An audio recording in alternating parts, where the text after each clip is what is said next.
ব্রিজের ওপরের রাস্তাটা এতটা যে খারাপ কি বলবো, চালিয়েও শান্তি নেই। ওয়াও, এতক্ষণ দাঁড়িয়ে থেকে এই বাহ, যা সুন্দর লাগছে না। জলের কালারটা কি বাপরে বাপ, পুরো ঘোলা। এখনো রায়গঞ্জ ঢুকিনি, রায়গঞ্জ ঢোকার পথে আবার বৃষ্টি শুরু। সামনের ওদিকে বৃষ্টি হচ্ছে, আমরা এখানে দাঁড়িয়েছি, এখানে বৃষ্টি হচ্ছে না, এদিকে তো বৃষ্টি হচ্ছেই না। দুই দিকে এখন চায়ের বাগান।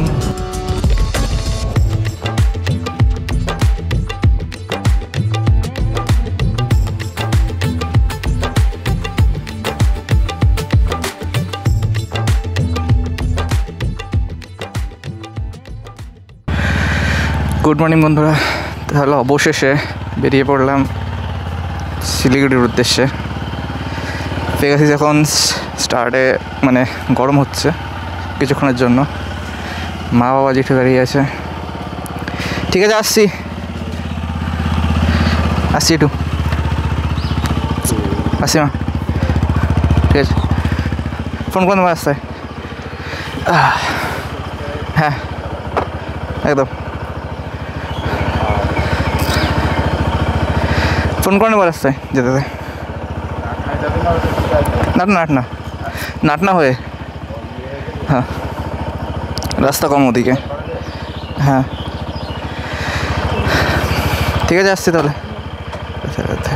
রাধে রাধে, ঠিক আছে। বেরিয়ে পড়লাম অবশেষে। এখন আমাকে বাকিদের সাথে নাটনাতে মিট করতে হবে, দেখি।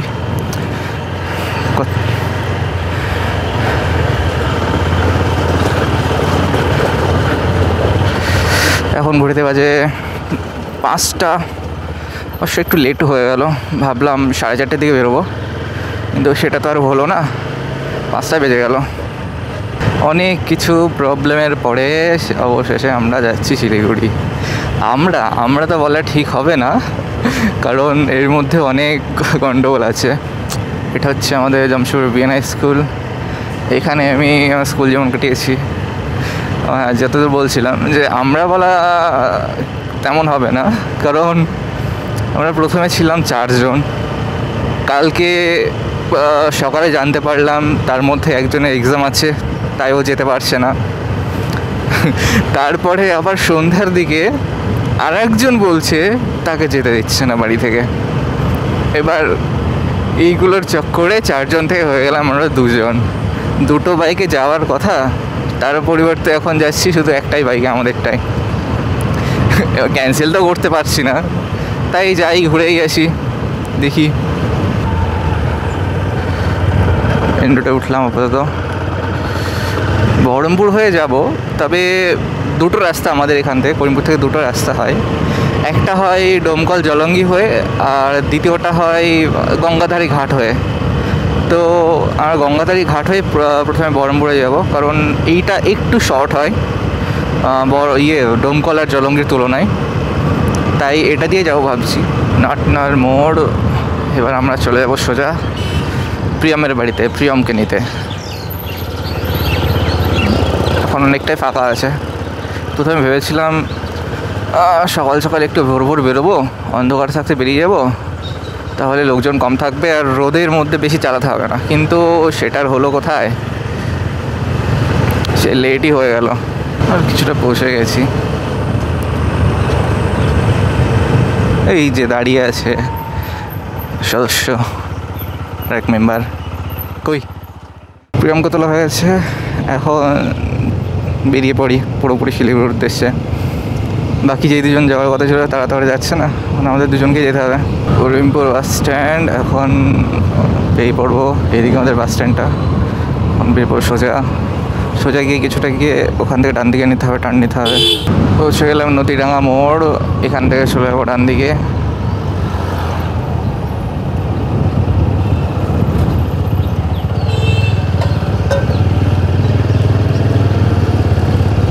এখন এই দিক দিয়ে সোজা। বাপরে যা রাস্তার অবস্থা, কখন যে ঠিক হবে। কাকা একটু ডান দিকে চেপে যাবো গো, পুরো চেপে দিয়ে চলে যাচ্ছে। এটা হলো গঙ্গাধারী ব্রিজ।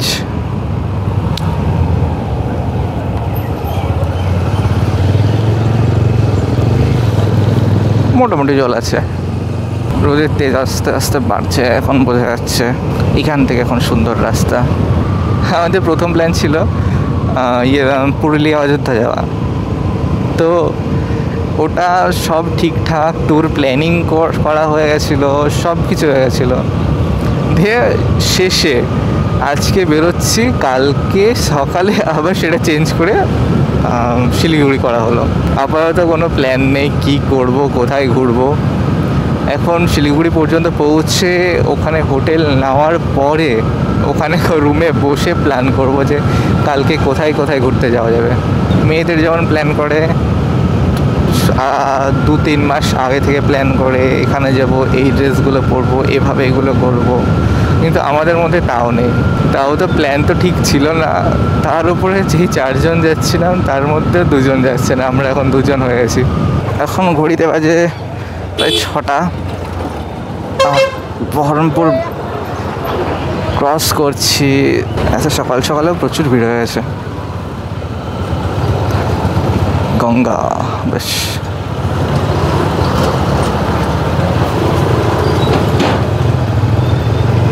ব্রিজের ওপরের রাস্তাটা এতটা যে খারাপ কি বলবো, চালিয়েও শান্তি নেই। আর তার উপরে এখন 6টা বাজে আর এখনই কী লেভেলের ভিড় হয়ে গেছে। এখন শুধু ভাবছি যে যত বেলা বাড়বে তত এরকমই ভিড় হবে। আমি লাইফে ফার্স্ট টাইম মোটো ব্লগিং করছি, তো সবারই মতোই কী বলতে হয় না বলতে হয় সেগুলো আমার একদমই আসে না। তাও মনে যা আসছে, যেগুলো আসছে সেগুলো করার চেষ্টা করছি। অনেক সময় আটকে যাচ্ছে, অনেক কিছু একটা বলতে গিয়ে মাথায় বারবার ঘুরছে, এটা কি বলবো, এটা বাদে এটা বলবো, এমন করে বহুতবার মানে আটকে যাচ্ছে, সেটাকে আবার রিপিট করতে হচ্ছে। আস্তে আস্তে কথা বলার অভিজ্ঞতা নিশ্চয়ই বাড়বে। এখন প্রথম তো অতটুকু হবেই, তার উপরে ফার্স্ট টাইম আমি এতটা লং চালাচ্ছি। আগেও গেছি, তবে এতটা দূরে না, বাড়ি থেকে মায়াপুর পর্যন্ত গেছি, কিন্তু এটাই ফার্স্ট টাইম যে এতটা রাস্তা একবারে যেতে হচ্ছে। কেন জানি না মনে হচ্ছে সামনে গেট পড়েছে, রেল গেট পড়েছে। বাহ, বলতেই পড়ে গেছে। এখন আবার দাঁড়াবো কিছুক্ষণ।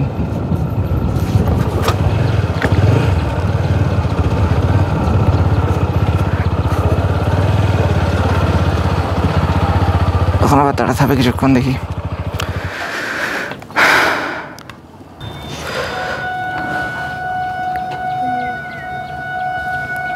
ট্রেনের হর্নের আওয়াজ পাওয়া গেল এখন।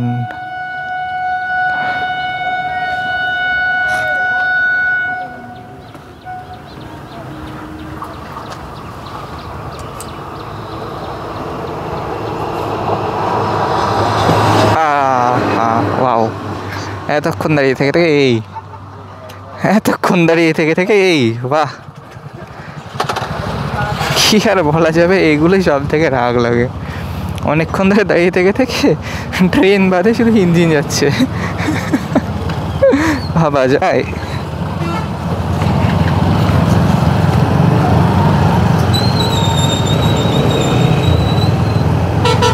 এতক্ষণ পরে উঠলাম হাইওয়েতে, NH-12,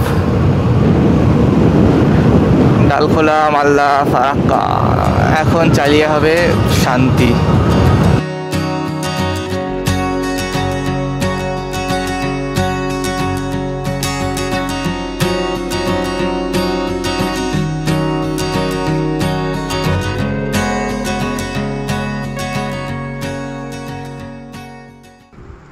আপাতত এখন মোরগ্রামে এসে দাঁড়ালাম। একটা হোটেল আছে, হোটেল তো অভিনন্দনে এসে একটু চা খাওয়ার জন্য দাঁড়ালাম। এবার অনেকক্ষণ ধরে আমি চালাচ্ছি, এবার প্রিয়মকে একটু দেবো চালাতে, ও কিছুক্ষণ চালাবে, তারপরে আবার কিছুক্ষণ দাঁড়ায়। যেহেতু একবারে 90 কিলোমিটার হয়ে গেল চালানো, তো সেই জন্য বাইকটাকে একটু শান্তি দিচ্ছে আর আমি একটু চা খাচ্ছি যাতে একটু শান্তি পাই। তারপরে দেখা যাক, বাকি রাস্তাটা আবার চালাতে যেতে হবে না, আবার 2-3 জায়গাতে দাঁড়াতে হবে, তারপরে আস্তে আস্তে যেতে হবে। তো ওই জন্য ওটা দাঁড়াই টুকটুক করে দাঁড়াতে। এখন এখান থেকে ফারাক্কা মোটামুটি 70 কিলোমিটার। নেক্সট ফারাক্কা পেরিয়ে দেখি কোথায় দাঁড়ানো যায়। তারপরে আবার ভাবছি দাঁড়াবো মালদা পেরিয়ে, মালদা ওই ইয়েতে ভাবছি মালদার এই বাইপাসের রোডে ওইদিকে দাঁড়াবো কোথাও একটা। আর এই যে ইনি দাঁড়িয়ে ফোন ঘাটছেন এখন, আর এখানে বাইকটা একটু রেস্ট নিচ্ছে কিছুক্ষণ রেস্ট নিচ্ছে।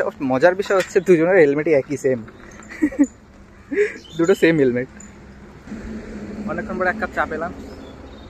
এখন এটাকে আবার সামনের কিছুটা যাওয়ার পরে আবার ওখানে কিছু খেতে রাখতে হবে। ভ্যালি ক্লাব পড়েছি, তার দাগ পড়ে গেছে পুরো এখানে। আর আকাশে হালকা হালকা মেঘলা ওয়েদার।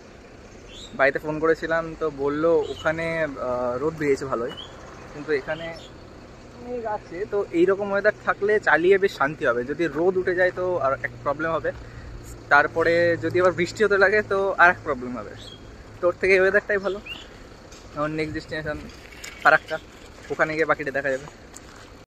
এখন আমার ড্রাইভার চেঞ্জ হলো, ওখানেই চালাবে। কিছুক্ষণ পরে আবার আমিও চালাবো। রেডি? চলে সামনে চেপে এলে যেতে আসবো। চল না, অসুবিধা নেই। যদি প্রবলেম হয় তাহলে আমি ইয়ে করে নেব।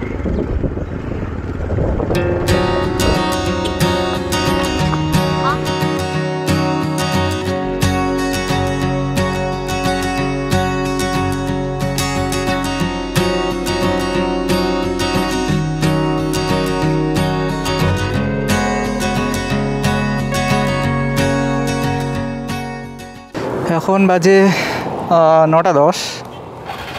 ফারাক্কা ঢুকছি সবে, কিন্তু ফারাক্কা ঢুকতে ঢুকতে একটা ঘটনা ঘটে গেছে। সেটা হলো যাচ্ছিলাম, যেতে যেতে পেছন থেকে একটা দাদা দাঁড় করালো। দাঁড় করিয়ে পিছন থেকে দাঁড় করিয়ে ডাকছে। আমরা কী হয়েছে?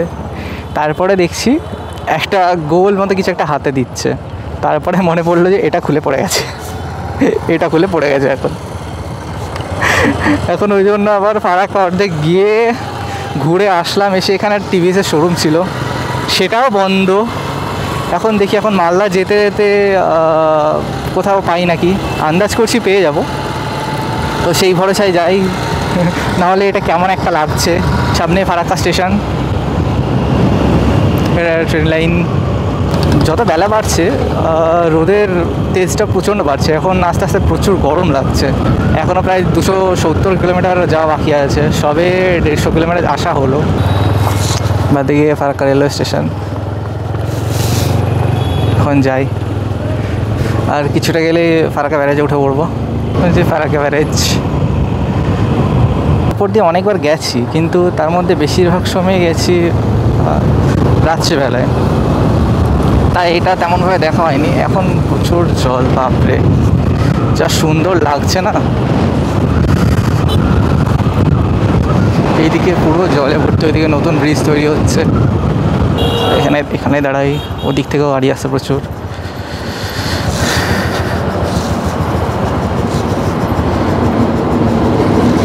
ট্রেন সুন্দর টাইমিং।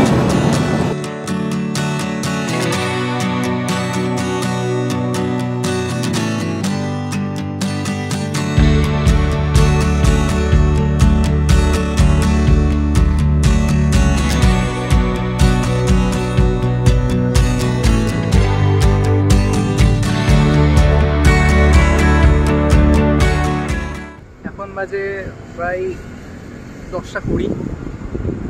তো এখন আছি মালদা বাইপাসের ওখানে। তো অনেকক্ষণ ধরে কিছু খেয়েছিলাম না ভেবে এই পারদেশি ধাবাতে একটু দাঁড়িয়েছি। তো এই সেই ধাবা, এখানে আমি প্রায় আজ থেকে 4 থেকে 5 বছর আগে এসেছিলাম দাদার সাথে।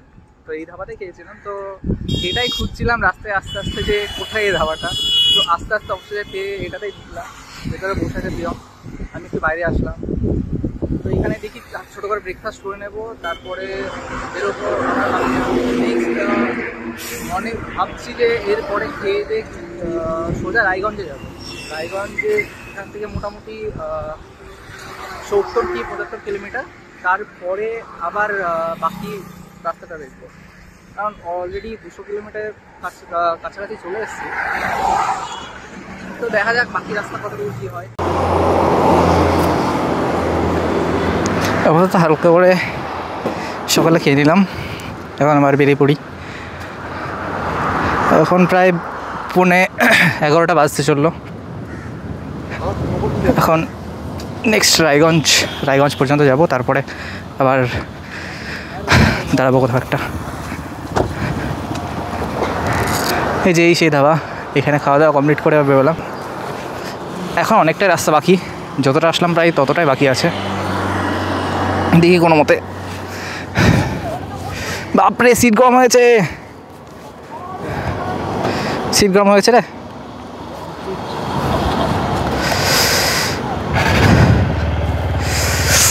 সাথে সাথে চলেন।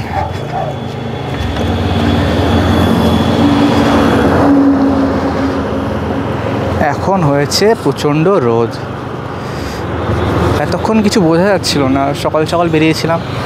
এখন যতই বেলা বাড়ছে তত রোদের মানে তীব্রতা বাড়ছে।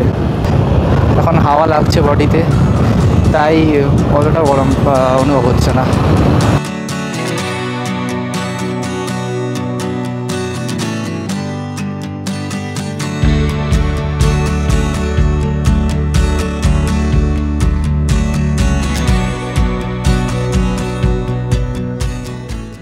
এখনও রায়গঞ্জ ঢুকিনি, রায়গঞ্জ ঢোকার পথে আবার বৃষ্টি শুরু। ওদিকে কোনো বৃষ্টির ছিল না, সূর্য চকচক করছিল পুরো। আর যেই একটু এদিকে আসলাম এখন আবার বৃষ্টি শুরু। আবার দাঁড়াতে হবে কোথাও, বাপরে জোরে পড়ছে এবার।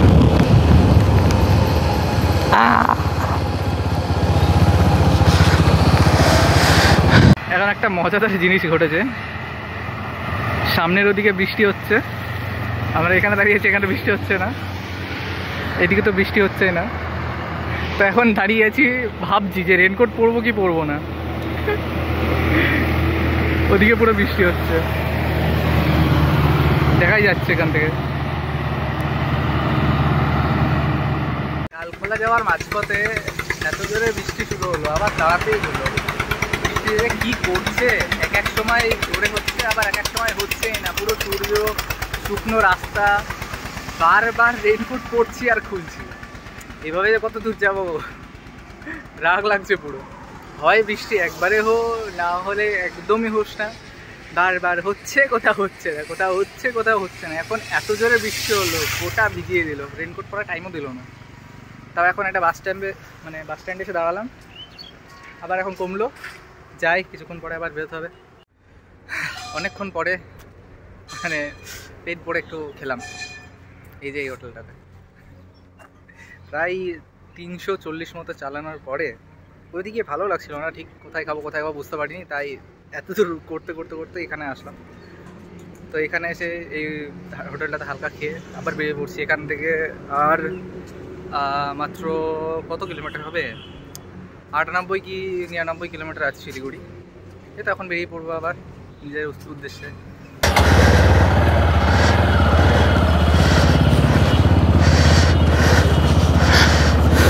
আবার 4 জন থেকে 2 জন, তাই না?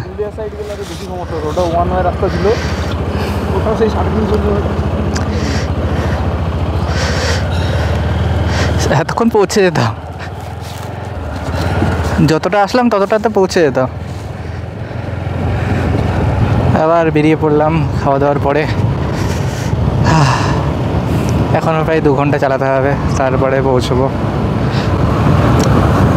আন্দাজ করছি 5টার মধ্যে ঢুকে যাব।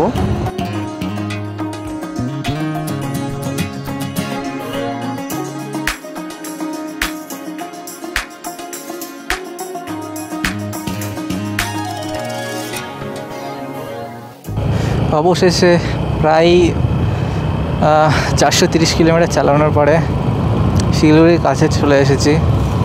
দুই দিকে এখন চায়ের বাগান, দুদিকে, আর দূরে পাহাড়ের রেখা দেখা যাচ্ছে। জানি না ক্যামেরাতে কতটা বোঝা যাচ্ছে, তবে ওদিক থেকে একটা রেখা যাচ্ছে পাহাড়ের, বোঝা যাচ্ছে। আর মোটামুটি মিনিট 20-25-এর মধ্যেই শিলিগুড়িতে ঢুকে পড়বো। অবশেষে শিলিগুড়ি পৌঁছে গেছি। এটা সেই শিলিগুড়ি গেট।